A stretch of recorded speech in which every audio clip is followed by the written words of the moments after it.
Marriage has rules nobody tells you about. One day you're happily living your life, and the next day you're defending the way you folded towels like it's a courtroom trial. And somehow every married couple argues about the exact same weird stuff. Dishwashers, thermostats, blankets, decorative pillows nobody is even allowed to touch. The longer you're married, the more the silent rules you discover. And if you break one, oh, trust me, you'll know.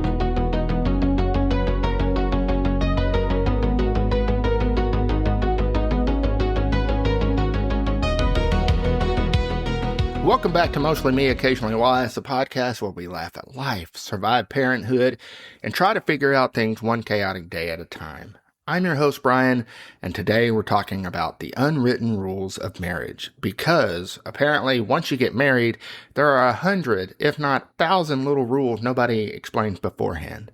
Like, there's only one correct way to load the dishwasher, or how fitted sheets are somehow impossible for most men to fold. And let's not forget about how your side of the bed slowly disappears over time.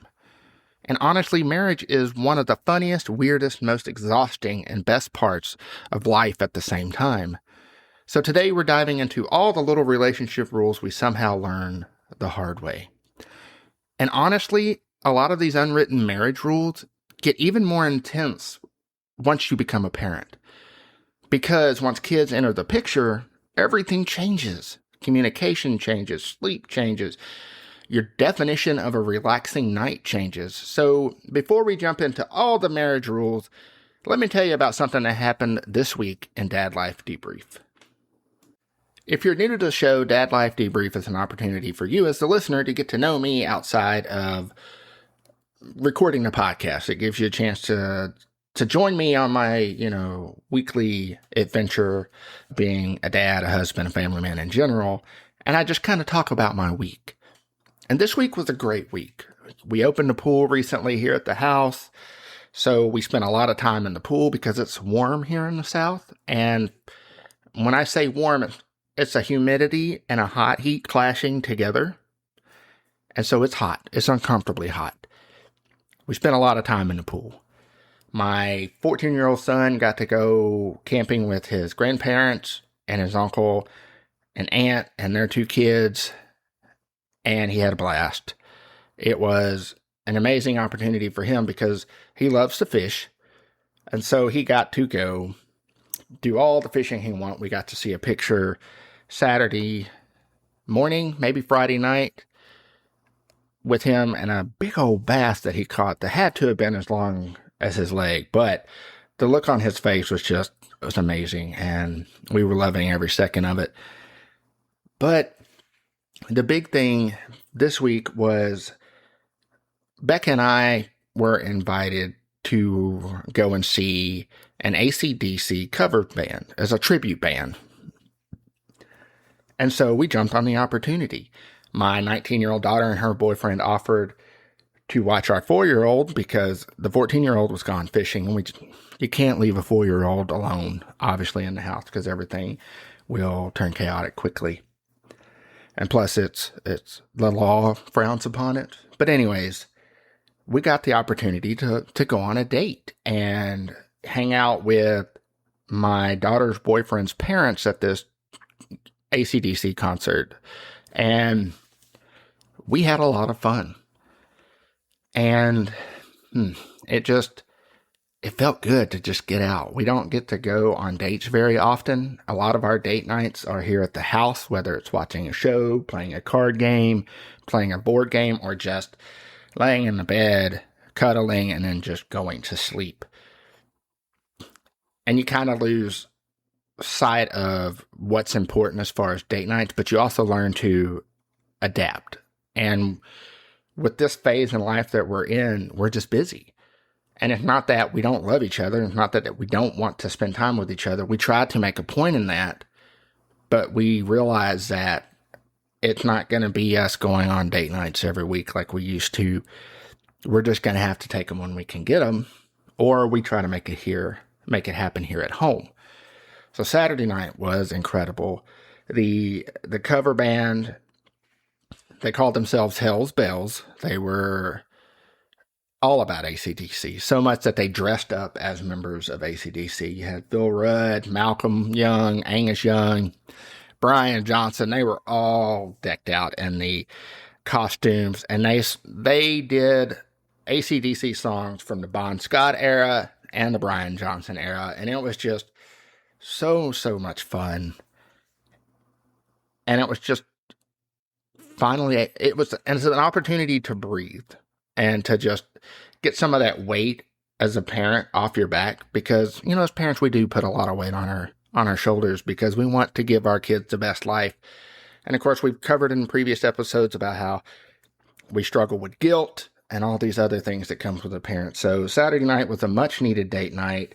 We were out until 10:30, which was big for us because we're usually in bed by 10, if not a little earlier than that, because we're old and we're tired and our body needs longer, you know, to recuperate from the daily grind of just having a 4-year-old, 13-year-old, and a 19-year-old. But it was my first time seeing a cover band. I will say that I've gone to see a lot of concerts, and it was interesting because were they perfect? No. They were a lot of fun, no. And these were guys that were probably older than me, living their best life, playing the music that they loved. And I was just like, this is incredible. I want to do this more often. I want to go see tribute bands, cover bands, you know, local artists. I want to do all these things. And I asked Becca a question while we were eating before the show started. And, you know, I had thought about this in the past. Growing up, I was a bass player in a garage band.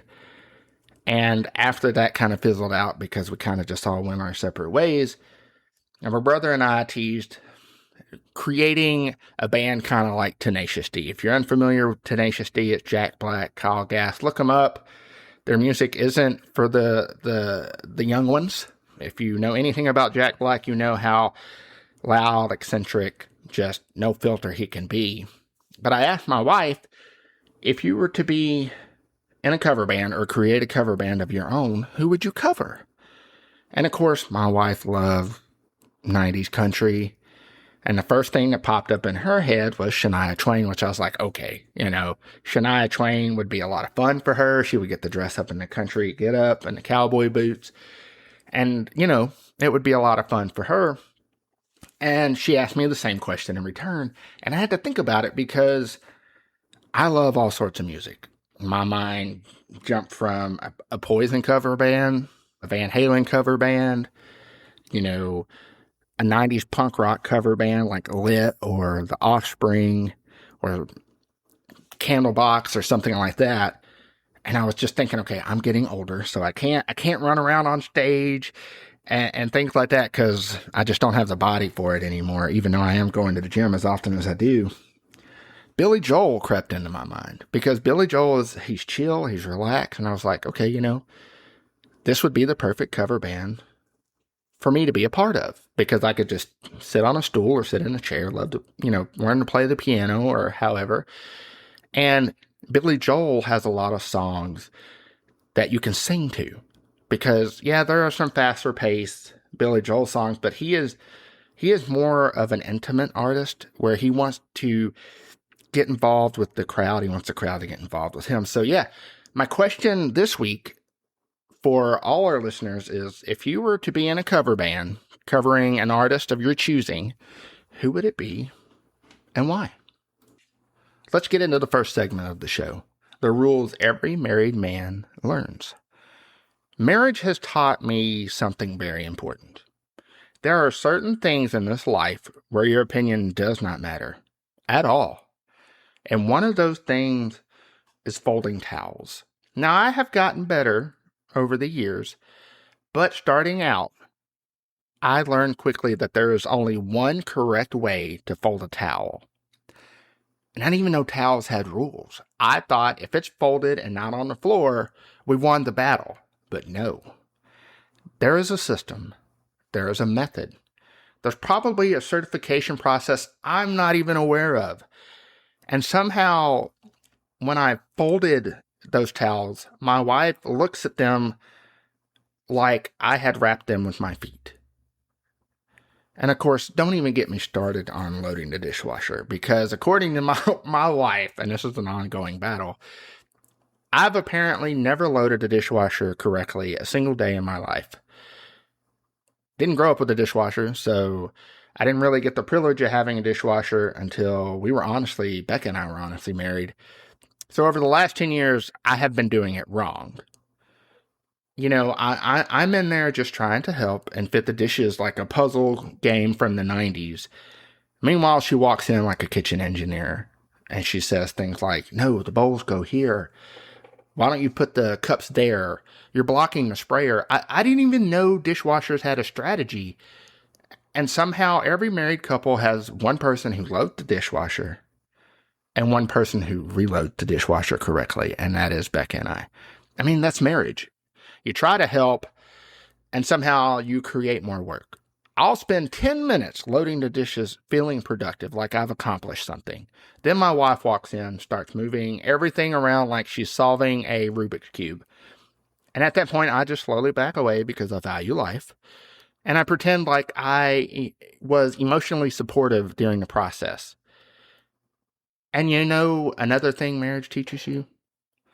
You do not have a side of the bed. You may think you do, but somehow over time your section gets smaller and smaller until you're sleeping on the edge of the bed like a hostage negotiator trying to not fall off the mattress. Meanwhile, she's sleeping diagonally like she owns the property. And look, I love my wife so much, but she is absolutely a passenger seat driver. Not even aggressive, just emotionally involved in every turn I make. Watch this car. I would have gone the other way. You're kind of close to that line. Ma'am, listen here. I've been driving for 20 plus years.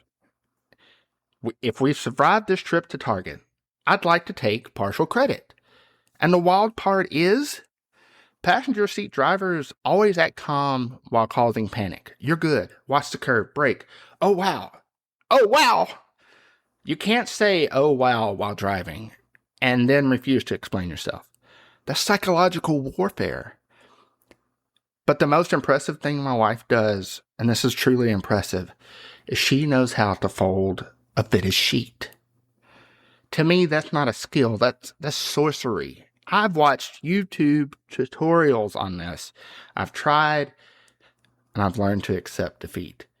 And every time I try to fold one, it looks like I've fought a ghost. Meanwhile, she folds it into a perfect square like she's worked at a linen factory.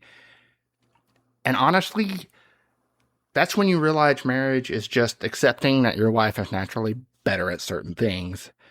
And you're there for moral support and to carry in the groceries. Honestly, those little marriage rules get even crazier after you have kids. Because before kids, marriage feels manageable. After kids, it feels like you and your spouse are running a tiny, exhausted survival team together. And somehow the chaos actually creates a whole new level of partnership. Nobody explains how much marriage changes after kids. I mean, before kids, you have conversations. After kids, you communicate like exhausted Navy SEALs during a hostage situation. Everything becomes code. That child is too quiet. Why is there water on the floor? Or who left the refrigerator open? Why are there candy wrappers everywhere? And trying to spend time together after becoming parents is almost impossible. Date nights become grocery store trips, or they, become cuddling in the bed 30 seconds before you both passed out because you're exhausted from the chaos earlier in the day.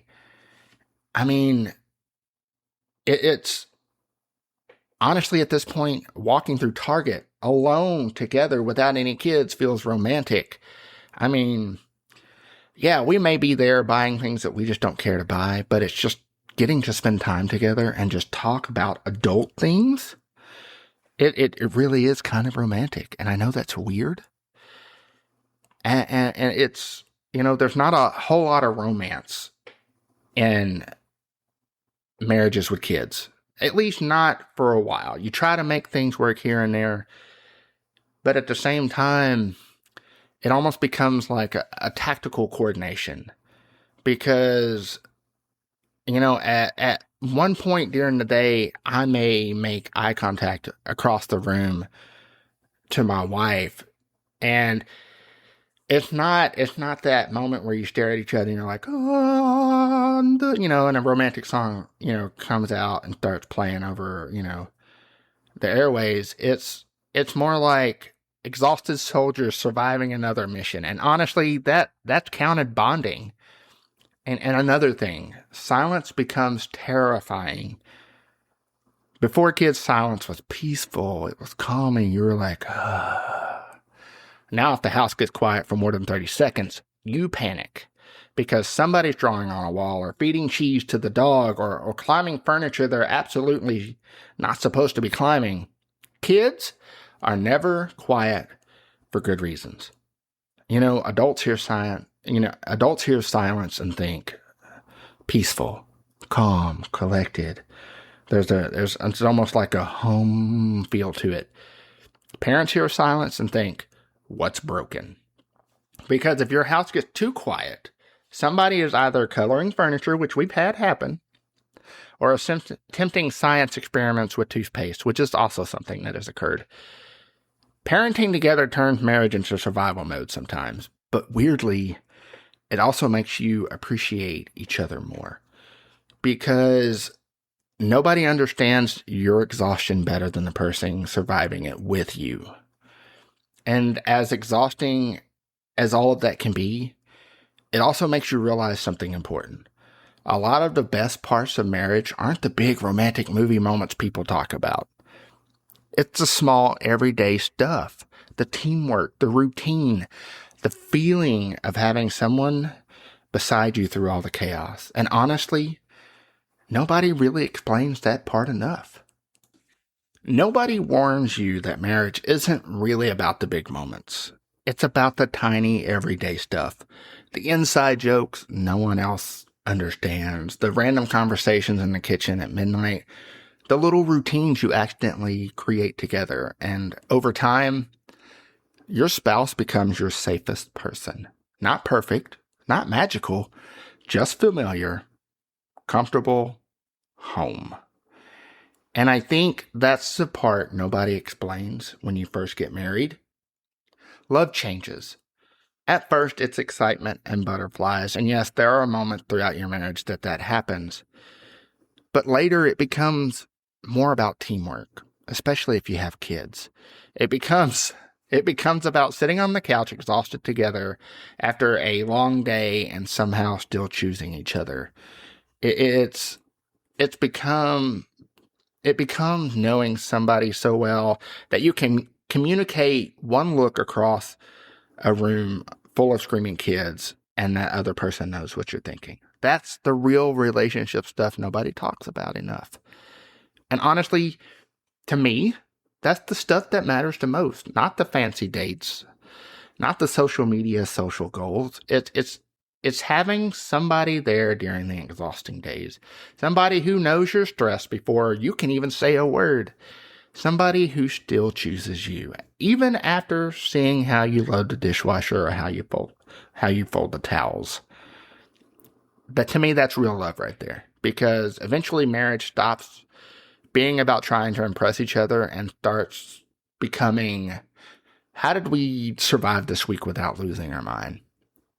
Honestly, that's the kind of love that feels more real anyways. And I think that's why so many of these little marriage moments stick with us. Because underneath all of the joking and chaos, there's something really meaningful about building a life with somebody. So before we wrap this episode up, I want to say this. Marriage is weird. It's hilarious. It's frustrating. It's exhausting, chaotic. It's all the things. And somehow, it's still one of the best things in life. Even with the passenger seat driving, even with the fitted sheets, magical mystery, whatever that is. I'm still trying to figure that one out.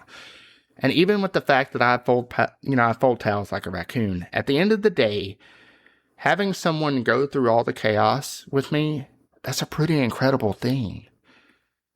Thank you guys for hanging out with me on this episode of Mostly Me, Occasionally Wise. If you've enjoyed the episode, make sure you follow the podcast, share it with someone who's married, dating, or currently arguing about the dishwasher. And come and hang out with us on the Mostly Me, Occasionally Wise Facebook page. You can also email the show at mostlymecontact@gmail.com. I would love to hear your stories, episode ideas, your own unwritten rules of marriage. And yes, I still want to know, if you were to start a cover band, who would you cover and why? So with all of these things said, just remember to stay mostly you, occasionally wise.